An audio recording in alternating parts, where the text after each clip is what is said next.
जय हिंद दोस्तों इस वीडियो में मैं एक्सपेक्टेड कट ऑफ के बारे में डिटेल में बात करने वाला हूं। तो अगर आप भी भारतीय रेलवे में किसी भी पोस्ट, चाहे एएलपी हो, चाहे टेक्नीशियन हो, चाहे ग्रुप डी हो, चाहे एनटीपीसी या फिर जेई या फिर पैरामेडिकल पोस्ट, किसी भी पोस्ट पर आप जाना चाहते हैं और आप जो है जानना चाहते हैं कि एक्सपेक्टेड कट ऑफ क्या होता है, तो ये वीडियो आपके लिए है। और किससे हमें इस माया जाल से बचना है, पूरी की पूरी इन्फॉर्मेशन इस वीडियो में मैं देने वाला हूँ। एक्सपेक्टेड कट ऑफ का मतलब है कि जब हम अनुमान लगाते हैं कि आपके एग्ज़ाम में जो है आपके प्रश्नों के कितने मार्क्स आप कम से कम सही कर पाए, जिससे कि उस एग्ज़ाम को पास कर जाए, यही जो है कट ऑफ है। ये एक्सपेक्टेड कट ऑफ है, यानी अनुमानित कट ऑफ है।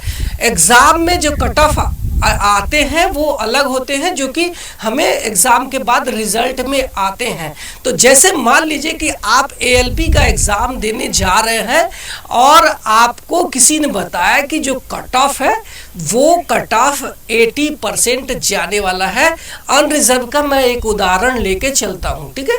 तो अब आप जो है गए उस एग्ज़ाम में बैठे और उस एग्ज़ाम में आपने देखा कि यार ये जो है सवाल बहुत टफ है। बहुत टफ बोले तो आप 70 टच नहीं कर पा रहे हैं, इतना टफ एग्ज़ाम है। 60 के आसपास आपका जो है कर पा रहे हैं। और आपने चूँकि किसी ने बताया था, चाहे मैं हूँ चाहे किसी और वीडियो में आपने देखा कि जो कट ऑफ था वो 80% बताया था, चाहे वो किसी भी एग्ज़ाम की बात कर लो, चाहे टेक्नीशियन का है, चाहे एएलपी का है, चाहे आरपीएफ का है, चाहे एनटीपीसी का है। तो अब आपके माइंड में ये बात आएगी कि यार अब जो है हमें तो पता चला था कि इसकी जो कट ऑफ है वो अब जाने वाली है 80, लेकिन मेरे को जो सवाल आ रहे हैं वो सिर्फ 60-65 ही मैं कर पा रहा हूँ। तो वहाँ पे आप गलती करने के लिए प्रेरित हो जाएंगे। गलती क्या करेंगे, अब आप 15 क्वेश्चंस और मारेंगे कि अगर मैं 65 कर रहा हूं तो चलो मैं 15 क्वेश्चंस और कर लेता हूं, ताकि जो एक्सपेक्टेड कट ऑफ है उसको मैं टच कर दूं। नहीं तो अगर मैं इससे कम करता हूं तो मैं उस एग्ज़ाम में फेल हो सकता हूं। और वहां आप गलती कर जाते हैं और आपके जो 15 क्वेश्चंस जो है बचने वाले थे और वहां आपने 15 क्वेश्चंस निगेटिव कर दिए हैं। और भारतीय रेलवे जितने भी एग्ज़ाम आप देख लो, सारे के सारे एग्ज़ाम में 1/3 का निगेटिव मार्किंग है। तो वहाँ अपने दिमाग को चलाना है। दिमाग ये चलाना है कि नहीं, अब इस एग्ज़ाम में जितने भी प्रश्न मुझे आ रहे हैं, चाहे वो 65 है और चाहे वो 70 है, चाहे वो 80 है, बस हमें उतना ही सही करके छोड़ देना है।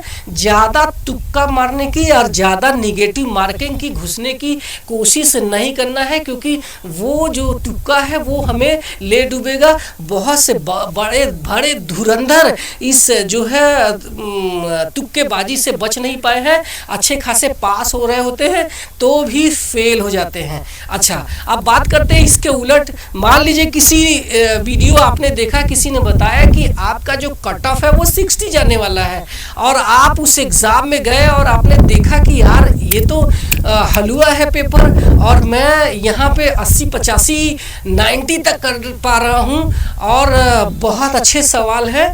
तो आपको किसी ने बता के रखा है कि इसकी जो कट ऑफ है वो 60 to 65 जाने वाली है और आप 60 और 65 करके आएंगे। और जबकि पेपर थे इजी, आप कर पा रहे थे 80-85 90 कर पा रहे थे, लेकिन आपने चूंकि किसी ने बताया था आप 60-65 करके आए और आप फेल हो गए। और जिन्होंने जो है 90 टच किया या 85 टच किया और वो लोग पास हो गए, क्योंकि पेपर इजी था।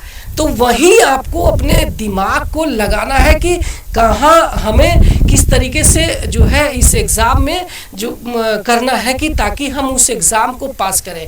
अच्छा, एक और सवाल, एक और डाउट आता है लोगों के मन में कि जो आप देखेंगे कि जो एग्ज़ाम है ऑब्जेक्टिव टाइप रहने वाले हैं, CBT 1 हो या हो चाहे CBT हो, एक ही हो चाहे दो हो CBT, ये कंप्यूटर बेस्ड टेस्ट होने वाले हैं, कोई ऑफलाइन एग्ज़ाम होने वाले नहीं है। तो इसमें जो है सिर्फ आपको ऑब्जेक्टिव टाइप प्रश्न पूछे जाने वाले हैं। तो रेलवे ये बोलती है कि आपको एटलीस्ट आप अगर अनरिजर्व या EWS में आते हैं तो 40% आपको मिनिमम पासिंग मार्क है और इतने आपको करने चाहिए। और OBC में आते हैं, आप SC में आते हैं तो आपकी जो मिनिमम पासिंग मार्क है वो 30% है। और आप अगर ST में आते हैं तो जो पासिंग मार्क है वो आपका 25% है। तो वो भी गलती मत करना, क्योंकि बहुत सारे लोगों के मन में जो है ये बैठा रहेगा कि ये तो यही तो पासिंग मार्क है, मैं अगर इतना ही करके आऊँगा तो शायद मैं पास हो जाऊँगा। वहाँ पे कुछ लोग गलती कर जाते हैं। ये हमारा एक मिनिमम पासिंग मार्क है, क्योंकि अगर आप इससे कम करते हैं तो आप एटलीस्ट उस एग्ज़ाम में ही फेल हो जाएंगे। मेरिट तो बात की बात है, लेकिन अगर आप इससे जो है ज़्यादा जानना चाहते हैं तो आप मेरिट में आएंगे और उसका जो है कट ऑफ को टच कर पाएंगे। तो आपको ये गलती नहीं करना है। ये मिनिमम पासिंग मार्क है, मिनिमम पासिंग मार्क को आपको तो बीट करना ही है। इसके अलावा आपकी जो मेरिट में आने के लिए आपको उसको क्लियर करना है।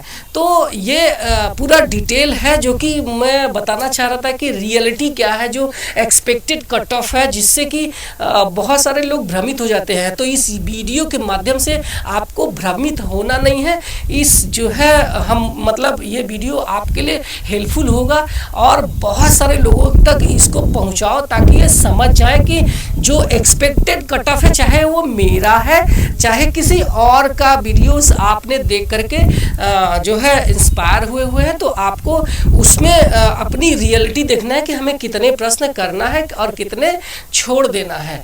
तो ये वीडियो आपके लिए हेल्पफुल लगा होगा, ऐसा मैं उम्मीद करता हूँ। अगर आपको हेल्पफुल लगा है तो एक लाइक करना, और आप मेरे चैनल पे पहली बार आए हैं तो सब्सक्राइब करके जाना, क्योंकि आपका एक सब्सक्राइबर मेरे लिए एक मतलब क्या बोलते हैं उसको, मोटिवेशन का काम करता है। ठीक है, और इसी तरीके से प्यार बरसाते रहो। और ये मेरे जो है नया फ़ोन का पहला वीडियो है, तो मुझे कमेंट सेक्शन में ज़रूर बताना कि आईफोन की वीडियो बेटर है या फिर मेरा जो पहले का ओप्पो का फ़ोन था उससे वीडियो बेटर है। कमेंट सेक्शन खुला है, ज़रूर बताना। और आप अपने सवाल कोई भी हो, सवाल पूछने में कोई भी शर्माना नहीं, अपने सवाल पूरे करो। कुछ लोग क्या करते हैं, अपने सवाल जो है पूछते नहीं कि क्या पता मेरा जो सवाल है वो इम्पोर्टेंट है कि नहीं, और वहाँ पे वो जो है शर्माने के चक्कर में अपने जो है डाउट्स को क्लियर नहीं कर पाते हैं। तो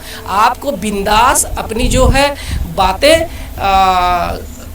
ज़रूर पूछना है, उससे मैं आपको रिप्लाई करूँगा। इसके अलावा आप मुझे इंस्टाग्राम में भी पूछ सकते हैं, मैं आपके सवालों का वहाँ भी जवाब देता हूँ। मेरे पीछे एक मेल एक्सप्रेस जा रही है, वो भी मालगाड़ी के एक WAG 9 के साथ में। तो पीछे का व्यू कैसा है ये भी ज़रूर बताना। मिलते हैं किसी और वीडियो में किसी नए